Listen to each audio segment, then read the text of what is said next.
जय श्री राम। प्यारे मित्रों, आज चर्चा करते हैं दान के विषय में, परोपकार के विषय में।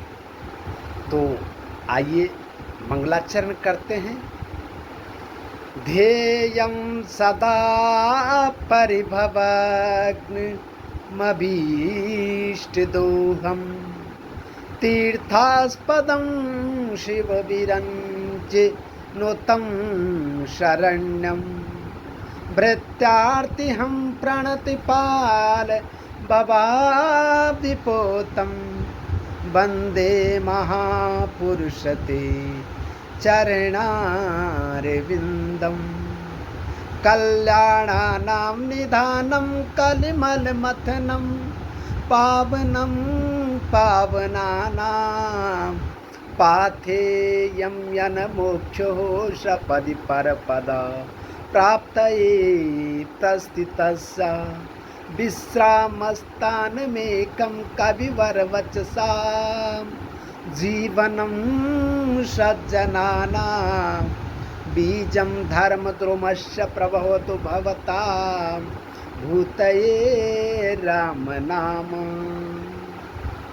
प्यारे मित्रों, दान केवल धन या वस्तु देने का नाम नहीं, दान चित्त की शुद्धि और अहंकार के विसर्जन का भी माध्यम है।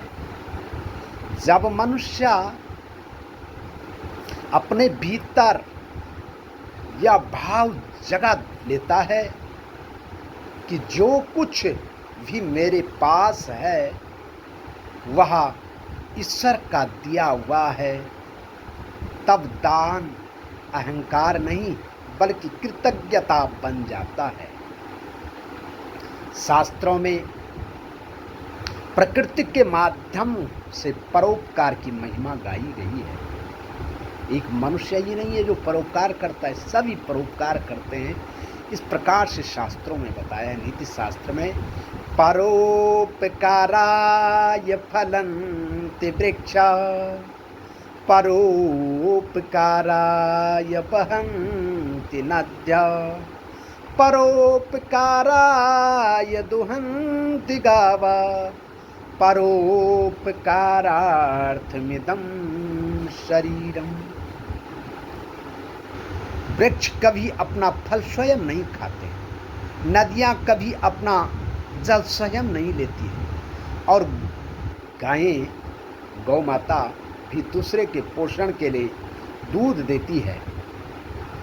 इसी प्रकार मनुष्य का यह शरीर और सामर्थ्य केवल स्वयं के भोग के लिए नहीं अपितु लोक कल्याण के लिए होना चाहिए, और लोक कल्याण के लिए है। तभी मानव जन्म का सार्थक है, अन्यथा बेकार है। जो अगर परोपकार नहीं करता है मानव तो बेकार है।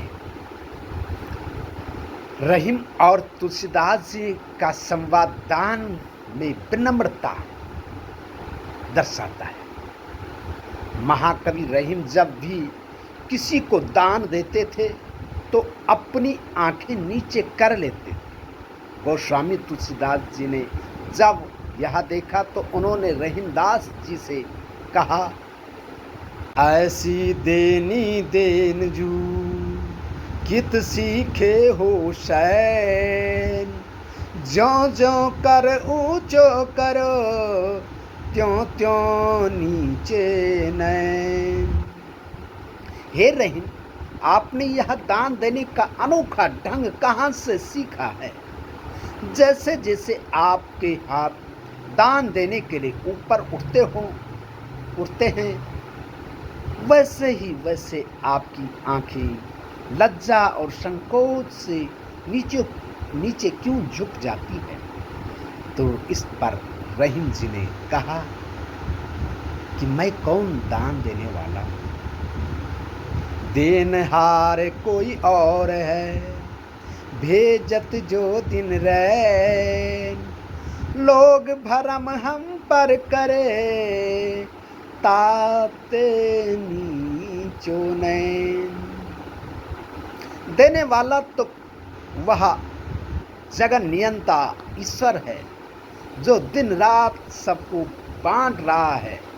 संसार भर में बस मुझे देने वाले समझ रहे हैं, देने वाला मान रहे हैं। उस परमात्मा की दी हुई वस्तु को अपनी मान कर देने का यश लेते हुए मुझे लज्जा आती है। इसीलिए मेरे जो है नीचे नयन है। तो इस प्रकार से जो है रहीम जी कह रहे हैं और कि मेरे आंखें झुक जाते हैं।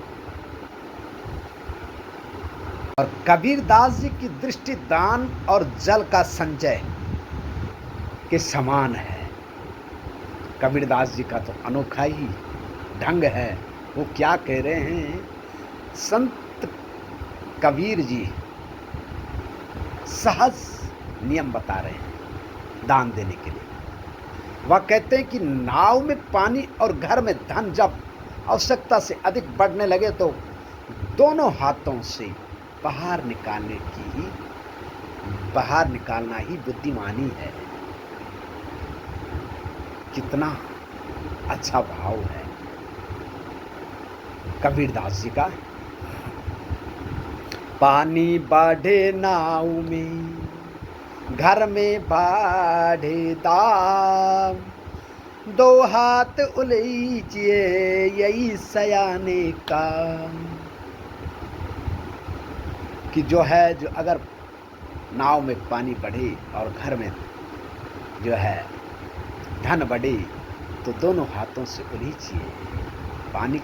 नाव का पानी बाहर फेंकोगे तो नाव सुरक्षित रहेगी, और घर का धन जो अगर परोपकार में लगाओगे तो जीवन सार्थक हो जाएगा, अन्यथा बेकार है।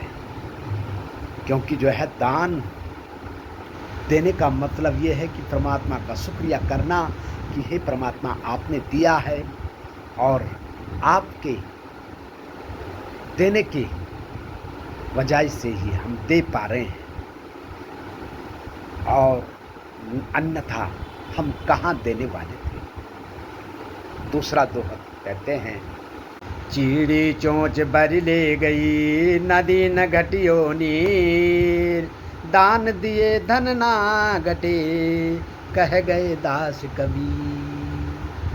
जिस प्रकार से चिड़िया जो है चोंच भर भर करके जो है पानी ले जाती है नदी में से, और नदी का पानी घटता नहीं है, वैसे ही दान देने से धन घटता नहीं है, अर्थात वो धन शुद्ध हो जाता है। और भी शास्त्रों में अनेक प्रकार के प्रमाण दिए हैं दान देने के लिए। श्रीमद् भागवत गीता में जो है सात्विक दान का रहस्य बताया है।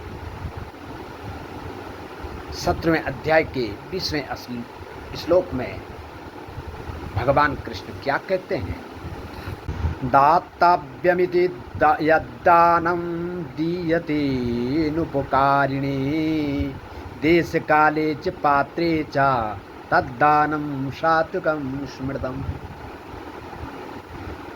श्रीमद् भागवत गीता बहुत प्रमाणिक ग्रंथ है। उसमें भगवान कृष्ण कह रहे हैं, कर्तव्य भाव दान को दायित्व समझकर देना आसान जातकर नहीं है। प्रत्युपकार की इच्छा न होना, जिससे बदले में किसी लाभ या सम्मान की अपेक्षा न हो। ये न हो कि जिसको मैं दान दे रहा हूँ वो मुझे कुछ देगा, ऐसा भाव नहीं रखना चाहिए। अर्थात ये समझना चाहिए कि मैं दान दे रहा हूँ और मेरा दान देने का कर्तव्य है। देश काल और सुपात्र, सही स्थान, उचित समय और योग्य व्यक्ति को दिया गया दान ही सात्विक कहलाता है। सत्पात्र, जिसको जरूरत है, जो उस धन का जो है सही उपयोग करे, सही जगह दे, ऐसा नहीं कि जो है आप दान देते जा रहे हैं और दान लेने वाला उसका सम्मान नहीं कर रहा है, वो उसका व्यभिचार कर रहा है, और उस धन से जो अगर वो गलत कार्य कर रहा है तो वो दान जो है अच्छा नहीं है।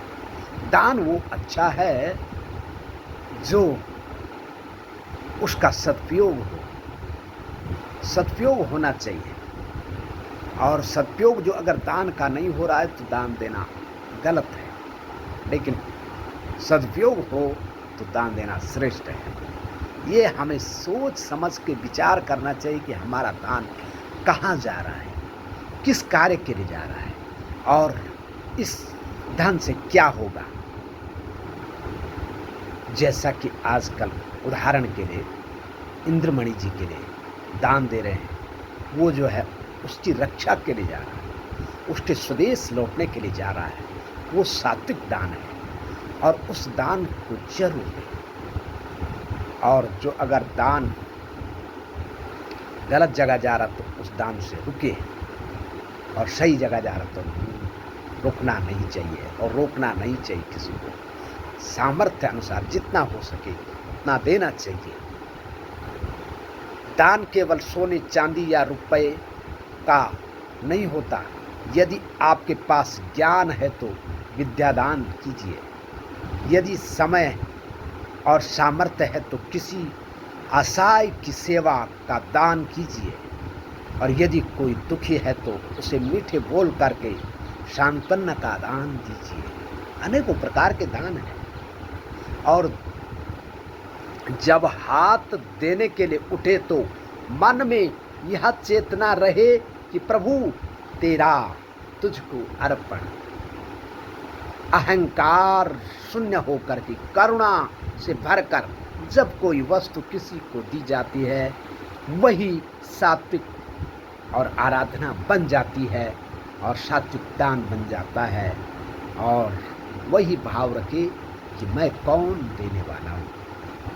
देने वाले तो प्रभु है जिन्होंने मेरे पास भेजा है। इस प्रकार से भाव होना चाहिए दान में।